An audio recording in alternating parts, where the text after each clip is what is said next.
St. Petersburg is the city that sprang up on the banks of the Neva, effectively in a few short years, through the determination of Peter the Great.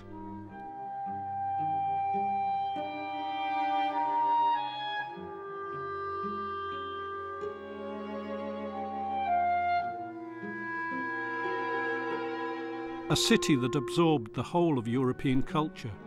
It was, after all, designed by Italians, Dutchmen, Germans and Frenchmen, yet still remained Russian.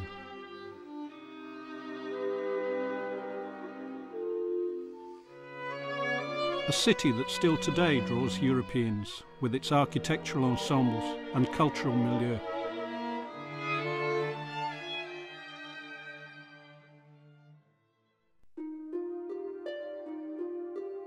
One of the true gems in this architectural treasure house is the Mikhailovsky Palace.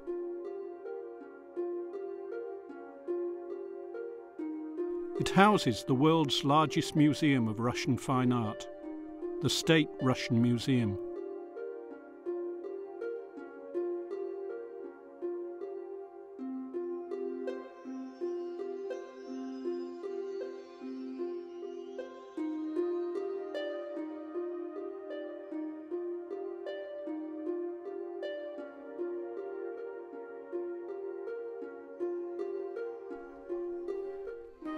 Here, in the museum's halls, you can see the whole of St. Petersburg.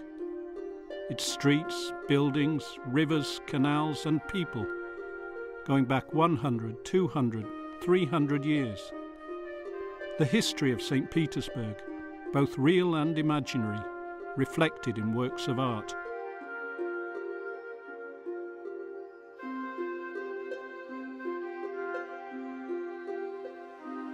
The artists who depicted the city over all those years completed it, as it were, by the power of their imagination, adding those elusive characteristics that belong only to St. Petersburg.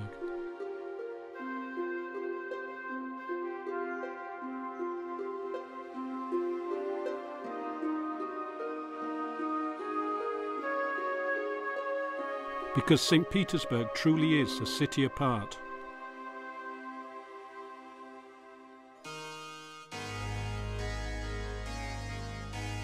Nowhere else in the whole wide world will you find such a wonder. In order to grasp the scale of Peter the Great's aspirations, when he resolved to build a new capital for the Russian Empire on the shores of the Baltic, we should look at Peterhof, one of the most magnificent of the city's suburban ensembles.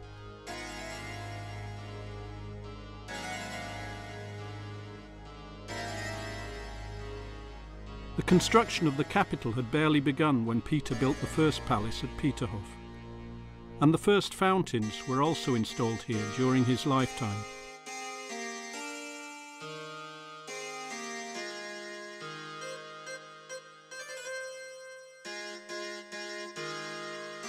The emperor's love of water was truly boundless.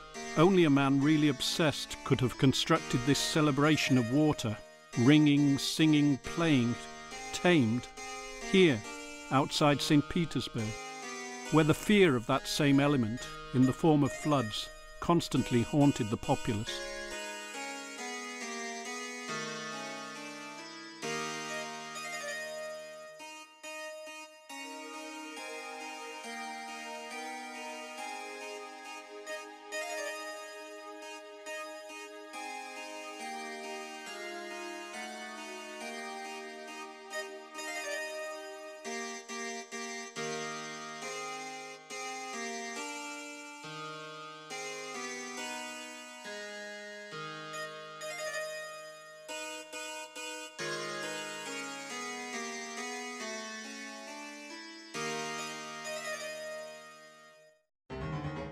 Build!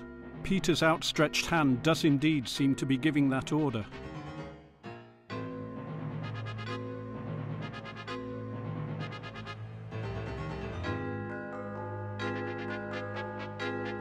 Build! Peter's behest took root in the unconscious mind of Petersburgers. Ever since they have been building on a grand scale.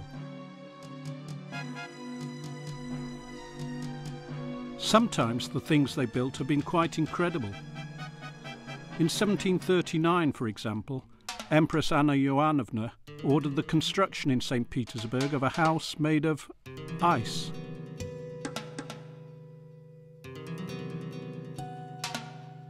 It was made for the wedding of the Empress's jester.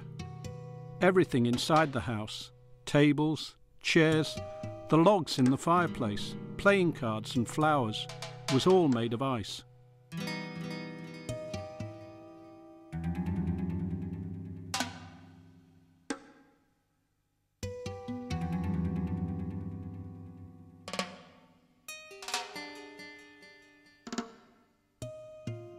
In his picture, The House of Ice, the artist Valery Jacobi depicted this curious but absolutely true historical fact. We see a jolly procession that has come to greet the newlyweds, the aged jester and his dwarf bride, who had been left for the night in the House of Ice, and nearly froze to death, for the winter that year was truly severe.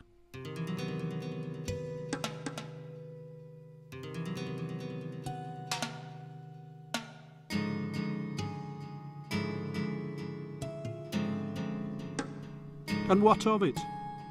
It was an amusement for the powerful of this world to put a couple of elderly newlyweds in a house made of ice and to laugh at them freezing to death. And when some grand scheme was at stake, human lives counted for nothing at all. Peter the Great constructed St. Petersburg at the expense of the lives of many thousands of its builders. A terrible game, but the prize was worth it. From his commanding height, he saw the future of St. Petersburg. As early as 20 years after work had begun, foreigners who came to the new Russian capital acknowledged it to be one of the most beautiful in Europe.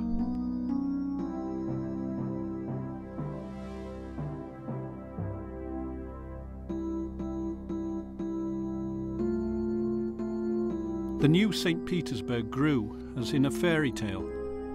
For that reason, the boldest of ideas arose here. The grandest schemes became reality, while architects virtually unknown in their homelands became demiurges, geniuses who tamed space.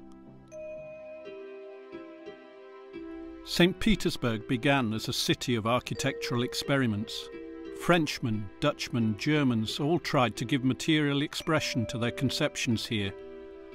But for some reason it was Italians who were destined to create in this northern city a special, unique style that is associated with the name St. Petersburg.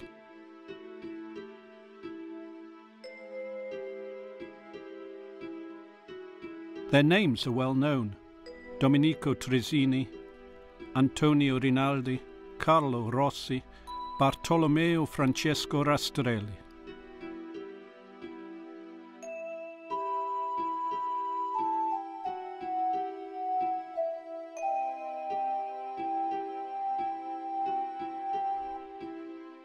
Bartolomeo Rastrelli came to St. Petersburg when he was still a youth, together with his sculptor father, who had been invited to Russia by Peter the Great.